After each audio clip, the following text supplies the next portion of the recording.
नमस्कार। Times of Swaraj में आप सबों का स्वागत है और मैं हूं संतोष सिंह। और आज हम टाइम्स ऑफ स्वराज में चर्चा सिद्धार्थ के उस पॉलिसी की करने जा रहे हैं जिस पॉलिसी के आने के बाद हर शिक्षक खुश है। अपने तरीके से कह सकते हैं कि उस पॉलिसी का विश्लेषण भी कर रहा है, अपने तरीके से उस विश्लेषण को महसूस भी कर रहा है और कहें तो मतलब खुशी का लहर तो है।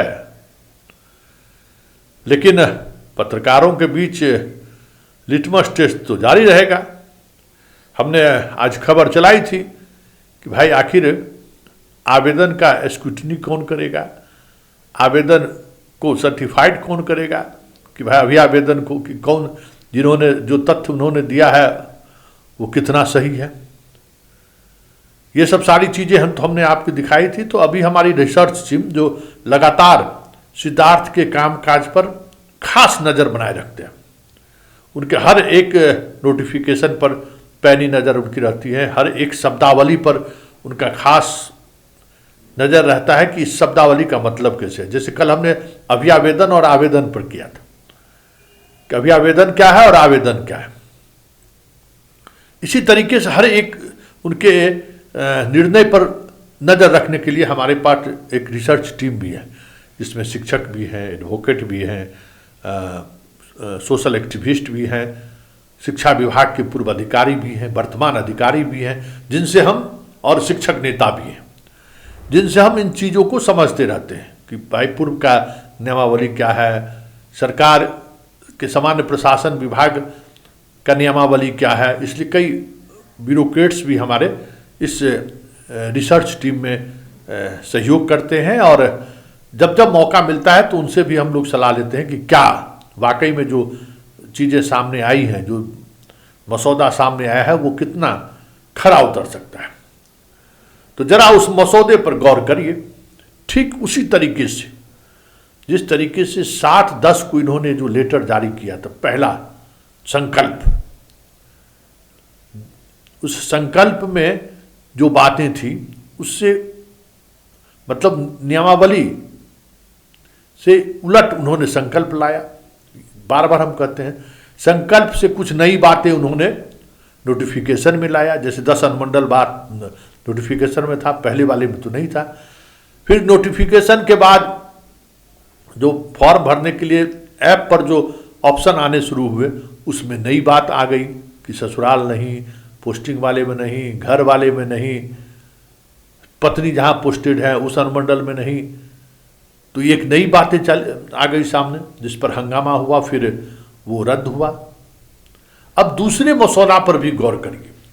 ये मसौदा भी कमोबेश उसी तरीके से ऐसा लग रहा है जैसे हर पत्र के पीछे कुछ साजिश छुपी हुई है, या हर मसौदा के पीछे कुछ न कुछ ऐसा छुपा हुआ एजेंडा है जिसे आपको पकड़ना पड़ेगा। पहला पत्र क्या था? विशिष्ट स्रोत से इनको ज्ञात हुआ। अब बताइए, कोई भाई विशेष सहायता वाले शिक्षक ऐसे हैं जिनको ट्रांसफर की जरूरत है। इस शब्दावली का कोई मतलब नहीं है। ये कहीं न कहीं हम मीडिया वाले इस्तेमाल करते हैं, विशेष सूत्रों से पता चला है क्या। तो शब्दावली का कोई मतलब नहीं था। जब इस खबर पर हम लोगों ने हंगामा करना शुरू किया कि भाई इसका क्या मतलब है, क्या मतलब है, तो कल एक और पत्र निकला। अब जरा कल के पत्रों पर गौर करिए तो आपको ठीक उसी तरीके से जैसे संकल्प में इन्होंने जो कहा उससे काफ़ी नई बातें आपको कल के पत्र में दिख रहा है। जो प्रावधान बनाए गए, ठीक है, प्रावधान आप सब देख लीजिए। 3 सवाल मेरा है और आप भी उस पर गौर करिएगा कि आखिर आवेदन में किसको एड्रेस किया जाएगा। कोई शिक्षक, मान लीजिए कि वो तो रिक्वेस्ट लेटर है, अभियावेदन है, तो आखिर अभियावेदन में किसको एड्रेस करेंगे। जब पत्र लिखेंगे ACS को सीधा लिखेगा लोग, कि डायरेक्टर को लिखेगा, कि जिला शिक्षा पदाधिकारी को लिखेगा, या DPO स्थापना को लिखेगा, कि प्रखंड शिक्षा पदाधिकारी को लिखेगा। क्योंकि आप सरकार के कामकाज की जो एक प्रोसेस जो बना हुआ है, मतलब क्या हायरार्की है, कहाँ आप पत्र सीधे लिख सकते हैं कि नहीं लिख सकते हैं, तो शिक्षक सीधे तौर पर एसीएस को पत्र नहीं लिख सकते। वो रूल ऑफ बिजनेस में नहीं आता है, आप ये नहीं लिख सकते। शिक्षक कोई किसी अभियावेदन के लिए सीधे, क्योंकि भाई आपकी इकाई तो जिला है ना, आप अपने ट्रांसफर पोस्टिंग की बात जिला के अधिकारियों से कर सकते हैं। ये नई परिस्थिति है, तो इस परिस्थिति में दो दो डायरेक्टर भी हैं, प्राथमिक भी हैं और मध्य डायरेक्टर हैं। तो किस डायरेक्टर के नाम से आपको लिखना है या एसीएस को लिखना है, ये कल के उस पत्र से स्पष्ट नहीं हो रहा है। तो एक गुप्त छुपा हुआ बात एजेंडा भी कह सकते हैं, या छुपा हुआ क्लियर नहीं है। अब फॉर्म 1 तारीख को जब आएगा तब पता चलेगा कि आवेदन आपको किसके नाम से करना है। तो अगर सिद्धार्थ जी हमारी खबर तो अब तक पहुंचती ही है, तो जरा इसको भी थोड़ा क्लियर कर दीजिए कि आखिर इसमें पीछे में है क्या। तो ये भी, क्योंकि ये एजेंडा लग रहा है कि भाई आखिर लाखों शिक्षक आवेदन करने को आतुर हैं, तो आखिर ऊपर में लिखेगा ना किसी का नाम, वो भी स्कैन करके उसको देना है कि किसको एड्रेस करेगा। तो ये महत्वपूर्ण बात है ना। तो वो, क्योंकि भाई अभियावेदन है, उसी अभियावेदन के आधार पर आप आदेश होगा कि इनका ट्रांसफर किया जाए, तो वो बात स्पष्ट नहीं है। और दूसरी बात तो और भी गंभीर है, आपने जो लिस्ट जारी किया है तबादले को लेकर, ऐच्छिक तबादला कहिए या विशेष परिस्थिति में तबादला की बात करिए, तो आपने जो क्राइटेरिया निर्धारित किया 1 2 3 4 5 6 7 8, मेरा मानना है कि ये क्राइटेरिया जो हमारे रिसर्च टीम के भी लोग मानते हैं, जो क्राइटेरिया जैसे सजाया गया है, पहले उनको प्राथमिकता दी जाएगी, फिर उस पहले दूसरे वाले को, उसके बाद प्राथमिकता दी जाएगी। इस तरीके से आप प्राथमिकता वाइज हमें लगता है कि आपने इसको सजाया है। तो जरा ये बताइए कि आपने पति पत्नी के कॉलम से ऊपर रखा है, महिलाओं के ट्रांसफर की जब बात हुई तो आपने पति पत्नी से ऊपर रखा है विधवा या तलाकशुदा। लेकिन हम विधवा है कि नहीं या हम तलाकशुदा है कि नहीं, इसको लेकर आप बाकी जितने दिव्यांग हो, बीमार हो, उस सबसे आपने सर्टिफिकेट मांगा है, लेकिन विधवा होने का और तलाकशुदा होने का आपने सर्टिफिकेट नहीं मांगा है। क्या होगा भाई? विधवा, हम विधवा हैं, ये आप कैसे मानेंगे कि हम विधवा हैं, हमारे हस्बैंड एक्सपायर कर गए हैं? कोई आपके पास तो डॉक्यूमेंट्री साक्ष्य नहीं है, न हमसे आप साक्ष्य मांग रहे हैं कि हम मृत्यु प्रमाण पत्र दें कि भाई हमारे हस्बैंड नहीं है। उससे भी बड़ी बात है कि आप सबसे ज़्यादा प्रायोरिटी दे रहे हैं महिलाएं में, सबसे पहले इन्हीं दोनों को। जरा उम्मीदवारगण इस पर गौर करिएगा, विधवा और तलाकशुदा। तो तलाकशुदा से भी सर्टिफिकेट नहीं मांग रहे हैं कि भाई कोर्ट से आप तलाकशुदा हैं या नहीं है, क्या है भाई, कोर्ट से आप अलग होइएगा तभी ना आपको तलाकशुदा माना जाएगा। तो आप उसको पति पत्नी से ऊपर रखे हैं, मतलब महिलाओं का ट्रांसफर में अगर प्राथमिकता की शुरुआत होगी तो पहले आप बीमार वगैरह दिव्यांग को भरते हुए सीधे आप विधवा और तलाकशुदा के पास पहुंच जाएंगे। विधवा और तलाकशुदा का कोई आप डॉक्यूमेंट, मतलब कोई साक्ष्य आप मांगे, एविडेंस मांग ही नहीं रहे हैं, तो फिर किस आधार पर आवेदन करेगा? और अगर आवेदन कर दिया तो उसकी विश्वसनीयता क्या रहेगी? वो कितना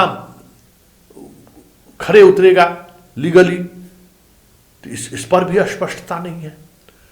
तो ये चीजें फिर सवाल खड़े होंगे ना कि आखिर विधवा कैसे लिखेगा कि हम विधवा है? और ये स्पेस अगर बन गया, पता चला कि लिख लो, कहीं लह गया तो लह गया, हमारे यहाँ एक भाषा है लह गया, लिखने दो। कोई पूछ रहा है, सर्टिफिकेट मांग रहा है कोनो, तुम विधवा हो कि नहीं हो, तुम तलाकशुदा हो कि नहीं हो, कोनो सर्टिफिकेट मांग रहा है, लिख दो, निकल गया। क्योंकि आपके अभियावेदन पर विचार करके आप निर्णय लीजिएगा ना, कि निर्णय लेने से पहले दिखा के पूछिएगा कि अच्छा मुख्यालय पर आइए, देखिए कि सिंदूर लगाए हुए कि नहीं लगाए हुए, जरा हस्बैंड को छोड़े हुए इसका तू बताइए तो कहाँ रहती हैं आप, कहाँ आपके हस्बैंड रहते हैं? इंटरव्यू आप नहीं लीजिएगा, ये भी नहीं लिखा हुआ कि हम जितने डॉक्यूमेंट्स वाले आएंगे, जितने जिस तरीके के आएंगे उनका हम इंटरव्यू लेना है, ये भी आपने नहीं लिखा है। तो ये एक अलग तरीके का भेग है जो कहीं न कहीं आपके छुपे हुए एजेंडे को देखने पर विवश कर रहा है।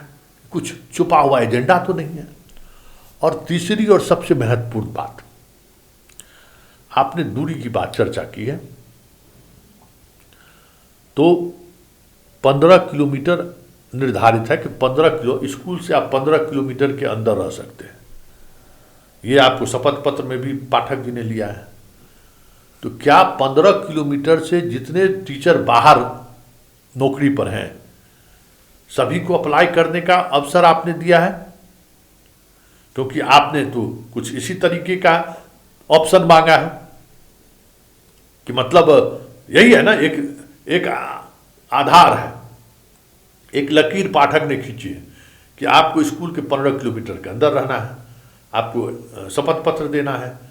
तो जो लोग आवेदन करेंगे वो 15 किलोमीटर से बाहर वाले लोग आवेदन करेंगे, क्या 15 किलोमीटर के अंदर भी जिनका घर है स्कूल से वो भी आवेदन करेंगे? क्योंकि आपने पंचायत और जिला और प्रखंड, नगर निगम, नगर परिषद सबकी बात की है। तो वो जो जिसके आधार पर टीचर को सारी भत्ता, आवासीय भत्ता मिलता है, जब आप टीचर घरे में रहेगा तो फिर ये भी एक बात है कि भाई आपको लिख के देना होगा कि हम घर में रह रहे हैं।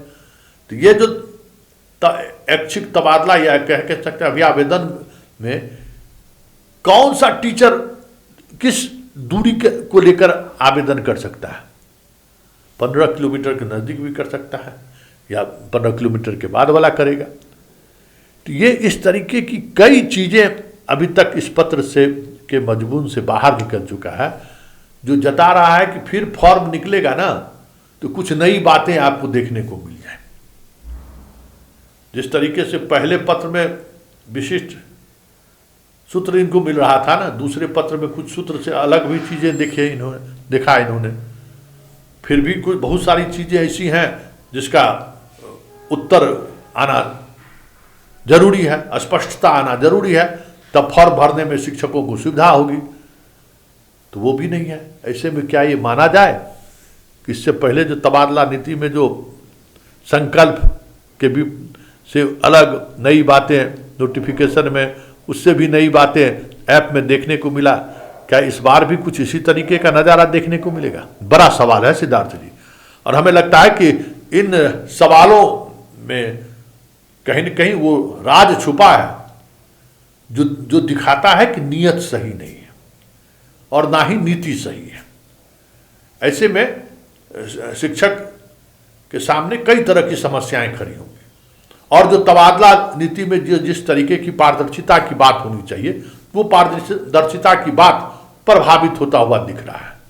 विधवा और तलाकशुदा महिलाओं में तो साफ दिख रहा है कि बिना किसी डॉक्यूमेंट्री साक्ष्य के आप अभियावेदन मंगा भी रहे हैं और उस अभियावेदन पर आप निर्णय भी लेंगे, क्योंकि आप तो अभियावेदन पर निर्णय लेंगे ना। तो फिर ऐसे में ये सवाल उठना लाजमी है कि आखिर सिद्धार्थ जी आप तबादला करना चाहते हैं या फिर कोई ऐसा पेच फंसा रहे हैं जिस वजह से, जैसे मंत्री जी पहले चीज़ों को बदले फिर मुख्यमंत्री जी खत्मे कर दिए, तो कहीं ऐसा इस बार भी तबादला को लेकर जो आपने मसौदा तैयार किया है और जो अलग अलग तरीके की नई नई चीज़ें सामने आ रही हैं, इस बार भी कहीं ऐसा हो जाए तो कोई बड़ी बात नहीं होगी।